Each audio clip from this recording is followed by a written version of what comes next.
आई कुछ भोजपुरी के वाक्य देखल जाओ कैसे बनेला भोजपुरी में वाक्य, एकरा के हमनी का समझल जी ई उदाहरण का माध्यम से। देखी सबसे पहला का बा, क्या आप भोजपुरी बोलते हैं, ये तो हिंदी में हो गई। क्या आप भोजपुरी बोलते हैं, एकर इंग्लिश का बाटे डू यू स्पीक भोजपुरी। एकर भोजपुरी का बनी, का रउआ भोजपुरी बोली लें। क्या का हो गया का, आप का हो गया रउआ, भोजपुरी का भोजपुरी और बोलते हैं का बोली लें। मतलब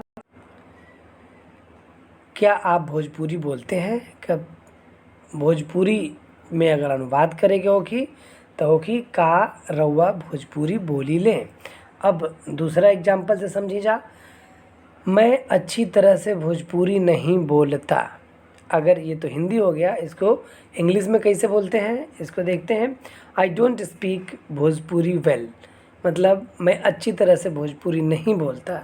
अब इसको आते हैं भोजपुरी में, मैं को हम हो जाता है अच्छी तरह के बढ़िया हो जाई, से कत से रहबे करी, भोजपुरी के भोजपुरी रही नहीं करना, अब बोलता का बोली ले। मतलब मैं अच्छी तरह से भोजपुरी नहीं बोलता, एकर भोजपुरी में अनुवाद हुई हम बढ़िया से भोजपुरी ना बोली ले। अब पॉइंट नंबर 3 देखी जा, कृपया धीमी गति से बोलें, प्लीज स्पीक स्लोली। ये तो अंग्रेजी हो गई। अब कृपया का तनी, जैसे कहल जाला कि कृपया करके ये काम करें, तो भोजपुरी में कृपया मतलब तनी, तनी धीमे का मतलब धीरे या धीमे, गति से बोलें, बोले मतलब बोली, मतलब कृपया धीमी गति से बोलें। एकर भोजपुरी अनुवाद हो जी तनी धीरे बोली, चाहे तनी धीमे बोली।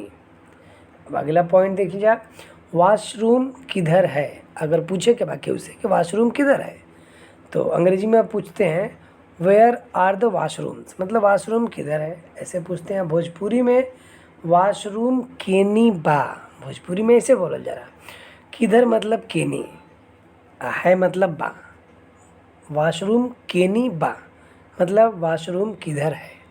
अगला पॉइंट, क्या मैं पैसे बदल सकता हूँ, कैन आई चेंज मनी। क्या मैं पैसे बदल सकता हूँ, हिंदी हो गया। Can I change money, English हो गया। और भोजपुरी क्या होगा, का हम पैसा बदल सकीला या बदल सकीले। का हम पैसा बदल सकीले या हम पैसा बदल सकीला का। क्या का भोजपुरी का होला, मैं का हम होला, पैसा का पैसा होला, बदल के बदल सकता हूँ का सकीला। तो ये हमने के भोजपुरी चैनल के तरफ से, लर्न भोजपुरी के तरफ से आप लोगन के ये वीडियो मिला था।